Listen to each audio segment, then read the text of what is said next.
Hey everyone, and welcome to This Explainer. Today, we are decoding a massive, absolutely crucial shift in our digital world. We're talking about the transformation of tech platforms from those beloved, scrappy startups into feared global giants. We're going to look really closely at the double-edged sword of platform power. Because as you'll see, how these massive ecosystems are governed doesn't just dictate their own survival, it literally shapes the future of our entire digital economy. Okay, let's dive into this. If we rewind a bit, go back to 2009, the whole ethos of the tech world was perfectly captured by this super famous Mark Zuckerberg quote, "Move fast and break things." I mean, back then, the mood was just unbridled optimism, right? Platforms were seen as these pure engines of efficiency. They were relentlessly cutting down transaction costs, innovating, and completely restructuring entire traditional industries practically overnight.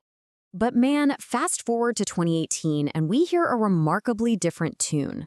Zuckerberg admitted we did not take a broad enough view of our responsibility, and that was a big mistake. And honestly, this brilliantly illustrates our core theme today. The platform model is a true double-edged sword.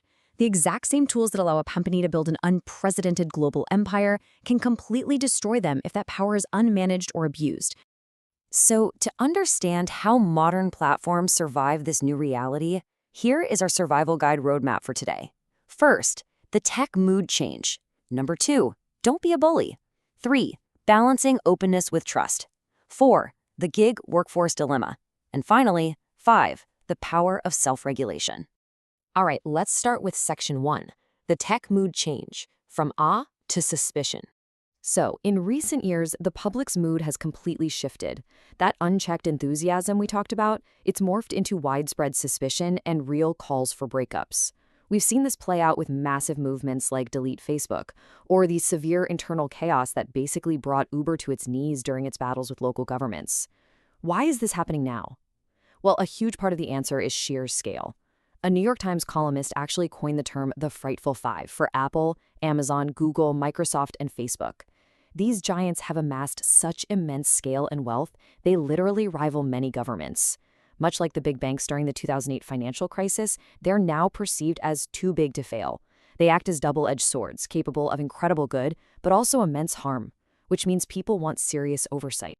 Now, what's really interesting about this is the sheer scale of dominance we're looking at. Take digital advertising, for example.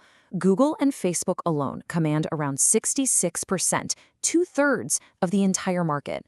To put that into perspective, everybody else combined is fighting for the leftovers. When power is this deeply centralized, it naturally triggers classical economic concerns.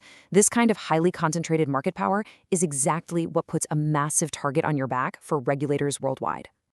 Which brings us nicely to section 2, don't be a bully. Anticipate antitrust concerns.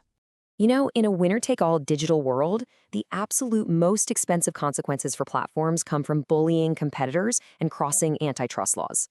For a total masterclass in what not to do, look at the Microsoft antitrust saga. It started in 1990 with an FTC investigation, escalated to a huge DOJ lawsuit in 1998, and culminated in a massive EU fine by 2004. These battles became decades-long distractions for Microsoft's top management. The critical takeaway? Regulators found Microsoft guilty of exclusionary tying, basically forcing computer makers to bundle Microsoft's browser to hurt rivals. The real tragedy here is that most experts agree Microsoft didn't even need to take these competitive shortcuts to stay on top. They brought it on themselves. And, well, history basically repeated itself with Google. The European Union hit Alphabet with some absolutely staggering fines. $2.7 billion in 2017, and then another $5.1 billion in 2018.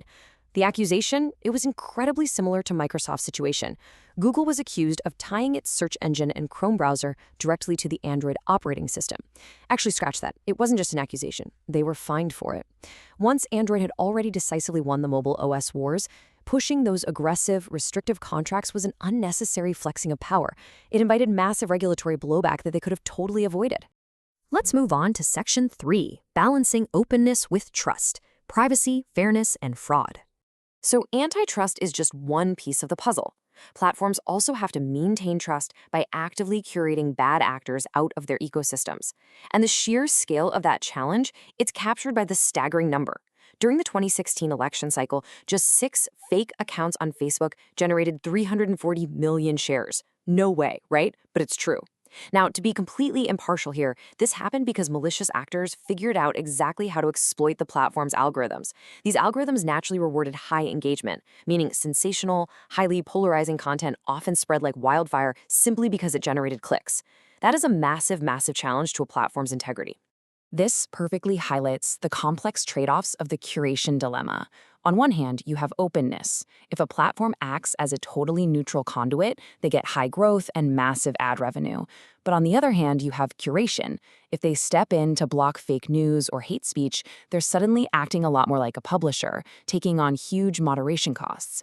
But when openness goes totally unchecked, you end up with controversies like the Cambridge Analytica data privacy scandal, where the data of millions was harvested because the platform's rules heavily favored third-party developers over strict user privacy. For a long time, platforms used the safe harbor provision of the 1996 U.S. Communications Decency Act as a shield. They claimed, hey, we're just passive tech companies. We aren't publishers responsible for what users post. But public backlash against this hands-off neutrality has made that defense pretty much untenable. To keep users trusting them, giants like Facebook and YouTube have had to fundamentally change how they operate, spending fortunes to hire tens of thousands of human moderators to actively police their networks. Shifting gears a bit, here is Section 4, the gig workforce dilemma. Not everyone should be a contractor. Up until now, we've talked about users and competitors, but we also have to look at the human capital side. Think about the gig workers you and I rely on every week for food delivery or catching a ride to the airport. Asset-light platforms overwhelmingly classify these workers as independent contractors. Why? Well, contractors supply their own tools and control their hours. But for the platform, the real motivation is the bottom line. Classifying workers as contractors saves companies an estimated 20 to 30% in labor costs because they don't have to pay minimum wage guarantees, health benefits, or unemployment insurance. But the legal ground is shifting rapidly here. Let's break down the landmark California Supreme Court ABC test. This ruling fundamentally shifts the legal burden onto the platforms. A worker is now basically presumed to be an employee unless the platform can prove three specific things. First, the worker is free from the company's control. Second, the work is outside the company's core business. And third, the worker has an independent trade. This makes it incredibly hard for platforms like Uber or Handy to dictate exactly how workers do their jobs without also taking on the financial responsibilities of being an actual employer. The days of treating everyone as a contractor, they're definitely drawing to a close. Which leads us straight into our final section, Section 5, the power of self-regulation, work with regulators before they pounce. Exploiting regulatory loopholes? That might work brilliantly when you're a scrappy startup. But mature platforms have to preemptively self-regulate to survive. Amazon is a brilliant example of getting this right. Early on, Amazon used laws that allowed them to avoid collecting state sales tax, which gave them a huge pricing edge over local mom-and-pop stores. But as they grew into a giant, they realized that was totally unsustainable. So they voluntarily reversed course. They built warehouses in populous states and just started collecting local sales taxes nationwide. By proactively giving up a short-term price advantage, they completely diffused local political friction and protected their long-term dominance from much harsher government intervention. We see this kind of proactive self-regulation succeeding in content moderation too. Notice the massive leap on this chart here? In May 2017, major tech platforms were only removing about 39% of hate speech within 24 hours. But by deploying a massive combination of human moderators and advanced machine learning, that number skyrocketed to 82% by January 2018. By stepping up and effectively policing themselves, these platforms satisfied EU regulators and managed to hold off strict, binding new legislation. So, what does this all mean? Let's synthesize the core lessons of this explainer. The survival rules for modern platforms are pretty clear-cut. 1. You have to balance rapid growth without tipping over into market abuse. 2. You absolutely must preemptively self-regulate. Don't wait for the government to drop the hammer. 3. You have to adapt to evolving gig workforce laws. And 4. You must proactively curate your ecosystem. At the end of the day, how a platform governs its ecosystem ultimately defines its true value proposition. I want to leave you with this final thought. As these powerful digital platforms are forced to shed that neutral conduit defense and act much more like traditional publishers and traditional employers, how will your relationship with the apps you rely on every single day change?